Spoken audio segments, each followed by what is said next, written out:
And see, I've learned, I appreciate your call, sir. These globalists, I want to talk to Bob Chapman about this right now.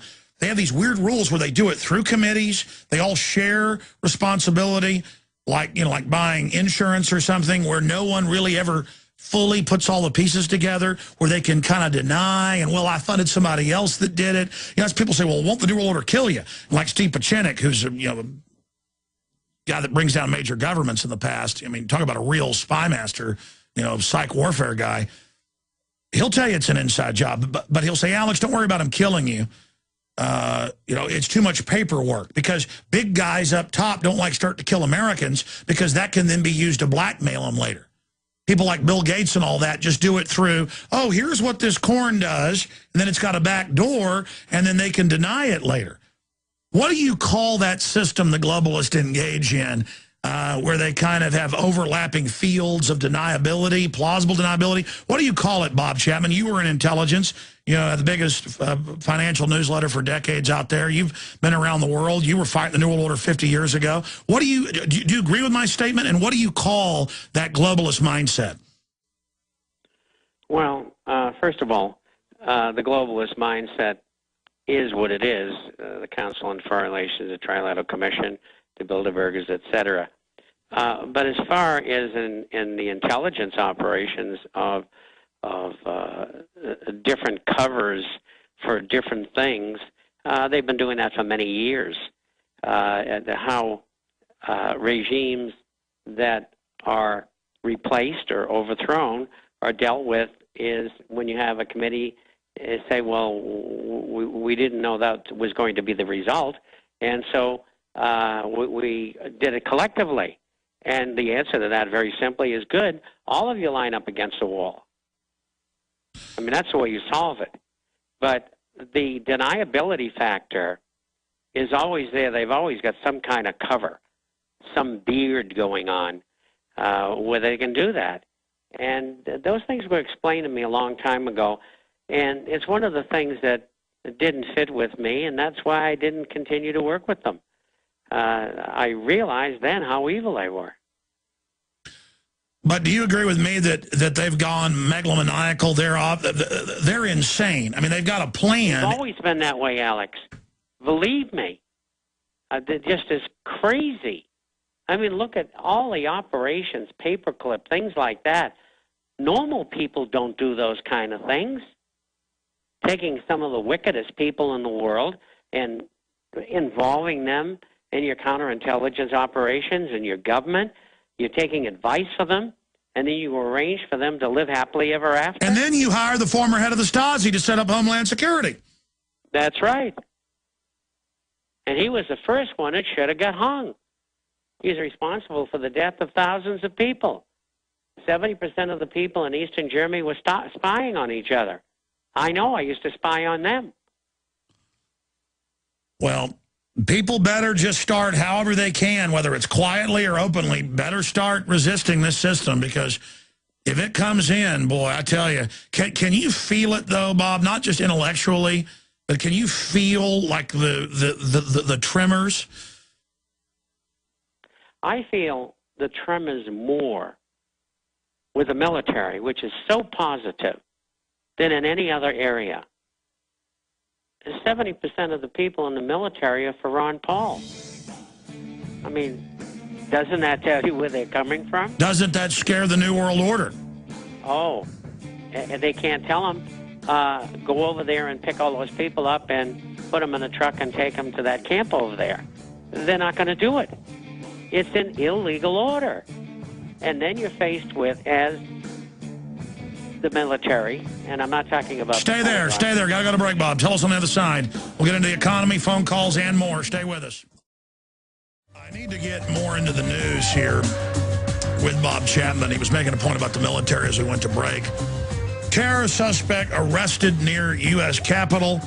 Police say a terrorism suspect has been arrested in an FBI sting operation near the U.S. Capitol while planning to detonate what he thought were explosives. They've had like 100+ cases of this the last 5 years where they set up the mentally ill Patsy who's out of prison and thinks he's recruited by the jihad. And I'm glad the feds are doing this instead of doing another Oklahoma City or so. But, I mean, I'm not glad. I'm being sarcastic, but it's better than them doing big actual attacks.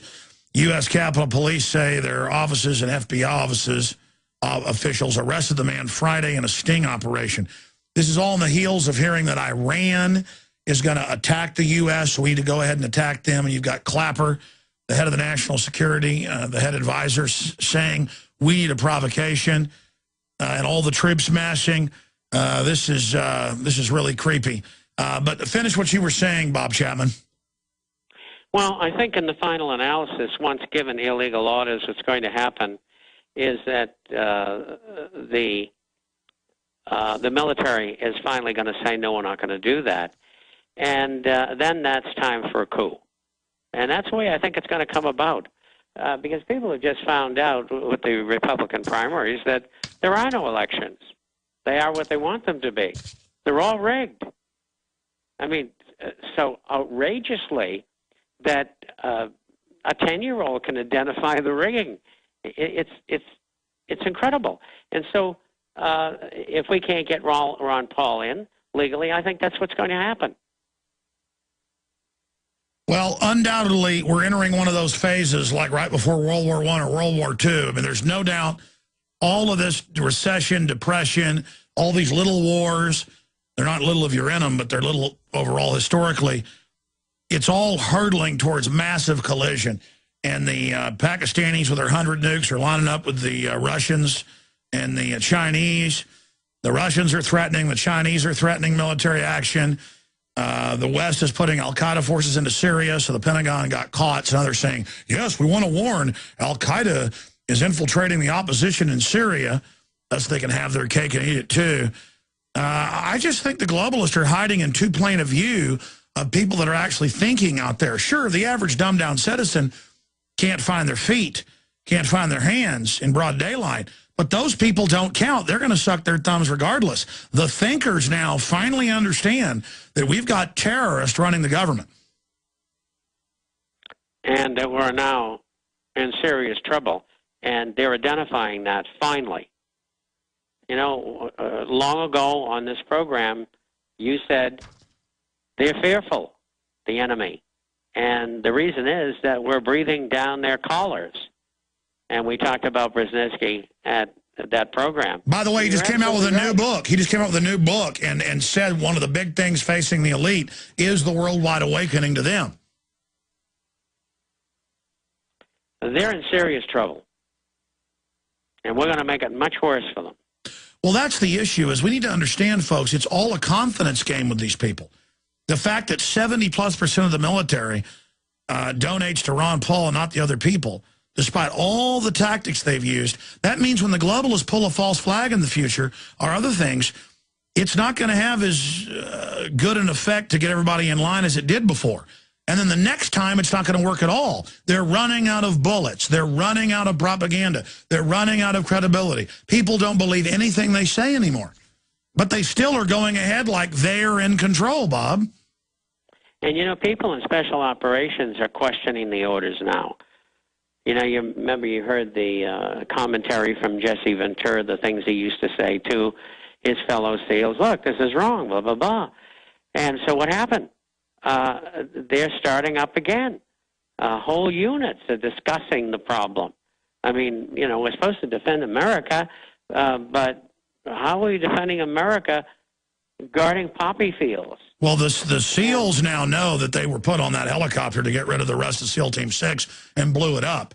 And so they got upset, so the brass came in, special operations, and said, maybe al-Qaeda got a bomb on the helicopter. And they're like, you never cram us on an old National Guard helicopter. Turned out the story they were going to save people wasn't true. I mean, they just killed them. I mean, that's right.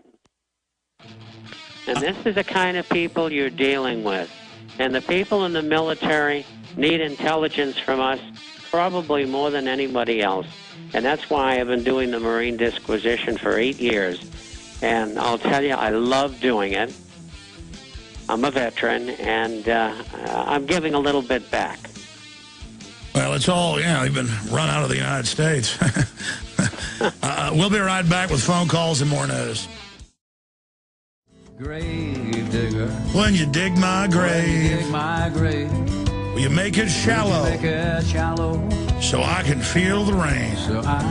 Gotta love Willie Nelson, fan of the show. And a patriot in his own right. Boy, he's going to be 80 soon. Life comes and goes quick. What matters is that we build a better society for our progeny. And that's seen in this modern society as fools' ideas. Well, no, those that don't care about society, they are the fools. You watch your own little children lowered in the ground. Continuing here, this is out of the San Antonio Express News, and we've got Kurt Haskell, one of the survivors of the underwear bomber, who did, in his victim statement, expose that it was a government operation and that the patsy had either been threatened with his family, like we've known they've done, or is a mentally ill crazy.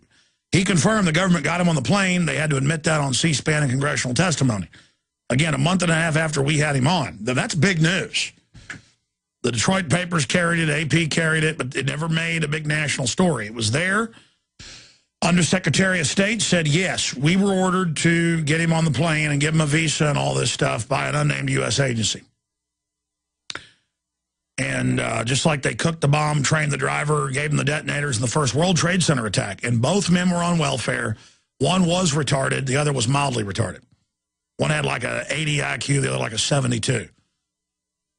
And, I mean, I could go out in Austin and find a mentally ill or brain-damaged homeless person or somebody kicked out of the state hospital. They're everywhere. See them talking to themselves, very sad. Sometimes I do give money to people that are absolute schizophrenics. I don't give money to people just trying to get money. They're panhandling. But when you see some guy with one leg who's completely, out of their mind, and you could see feces running down the backs of their legs in 110-degree heat, and they're going, water, water, water. Yeah, this is not an Academy Award-winning actor. This is a completely crazy person. I've given him $50. But that's a side issue. I'm now digressing. The point is that's the type, I mean, I could go out today, hypothetically, I would never, the news, Jones planned to hire homeless for terrorism. I could go out and find a mentally disturbed person, and in a matter of hours probably, but undoubtedly in a few weeks, give them money, give them stuff. They did that with a young group of black Rastafarians. Most of them were homeless. Some of them were mentally handicapped in Florida. Remember back in 2006, they were going to wage jihad. They were actually Christians.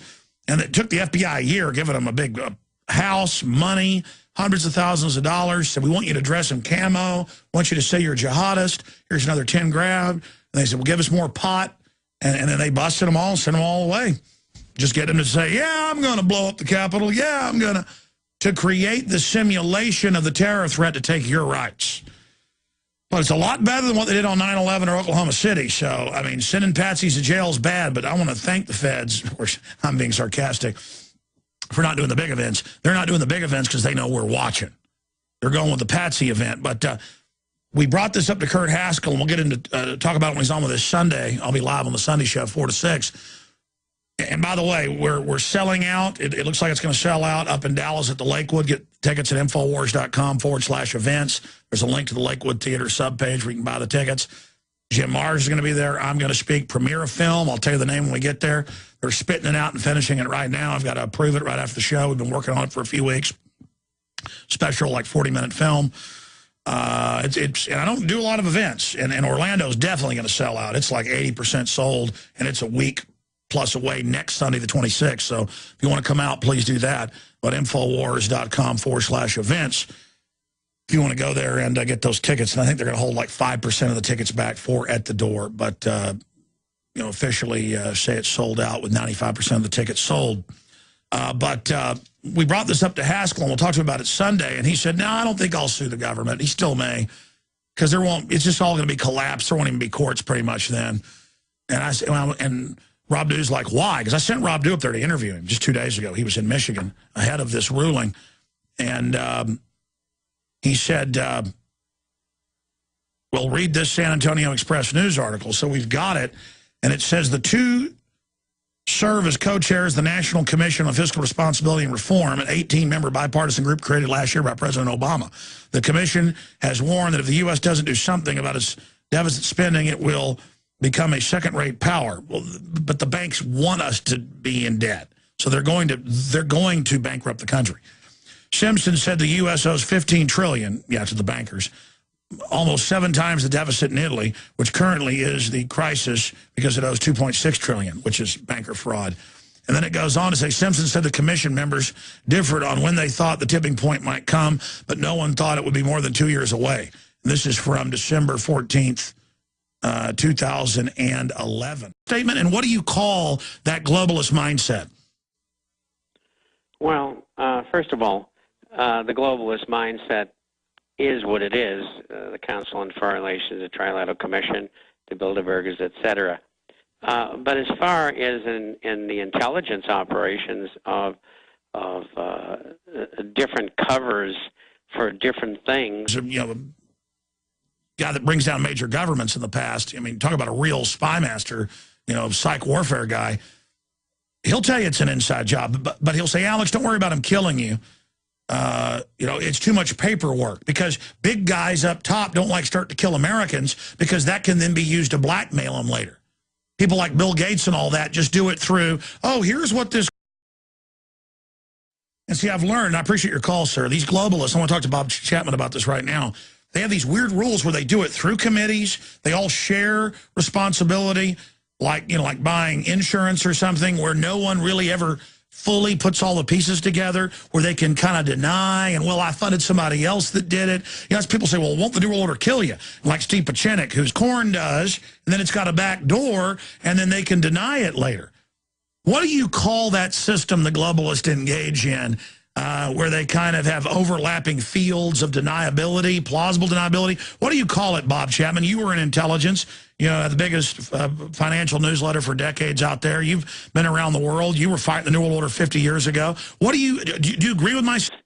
they've been doing that for many years.